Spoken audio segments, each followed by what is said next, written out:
we come from the Christian tradition with this such sex-negative image of what God gave to us. This image of this blessing that God gave to us.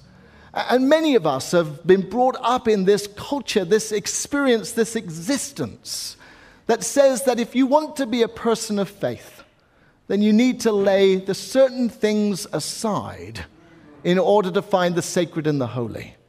I think I was just saying about the Song of Songs and how the Christian church and many theologians seem to have Christianized this particular passage, one that is erotic, into something that is supposed to describe this future relationship between God and God's church.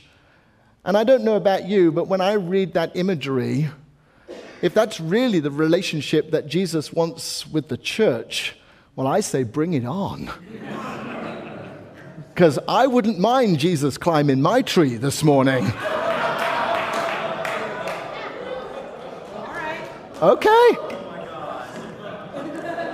Oh my God. I'm just saying. But do you hear our response? Do you hear our reaction to the necessity of our own culture that has taught us that you don't speak about certain topics in church, and you certainly don't talk about them in a positive way? Right at the very beginning of our own time, at the very beginning of the creation story, there was nothing dirty or nasty about sex. We have learnt that through our traditions, and we have learnt that through our history, and we have learnt it through this Christian context. Instead of seeing things from a place of original blessing, we have come to see things from a place of original sin. So whilst we might titter about sex, we must acknowledge that it comes from a place of our culture and not from a place of our faith.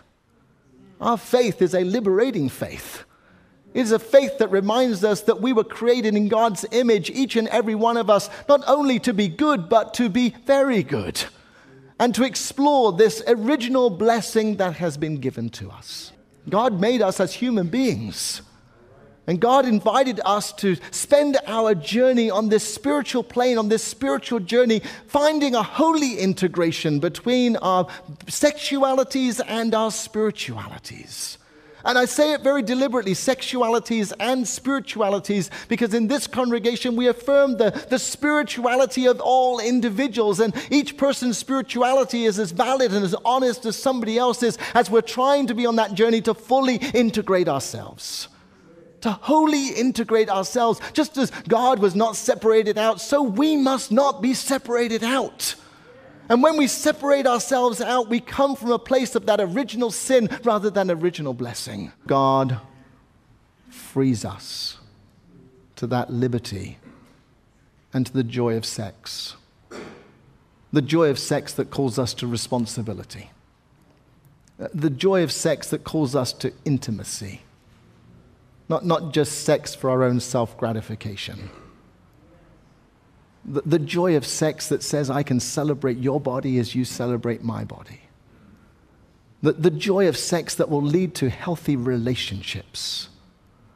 The joy of sex that will lead to healthy church and healthy communion. The joy of sex that means that we won't be afraid to talk about HIV and AIDS and other catastrophic illnesses in our congregation. The joy of sex that means that we will do regular testing in our congregation, not just for HIV and AIDS, but for other STDs and other people, other things in our community that are important to our wholeness and to our safety. The joy of sex that means that we don't need to giggle about it behind our hands, but celebrate it in the embodiment of who we are as human beings. It is what makes Metropolitan Community Church Metropolitan Community Church. It is the holy integration of our sexuality and our spirituality, the wholeness of who we are as human beings. And if that is one of the pinnacle pieces of our church, then our work has definitely not finished yet. Our work is still beginning. To take this attitude of being sex negative as human beings and free us to the possibilities of what it might mean, what it might look like if we see ourselves as whole in Christ.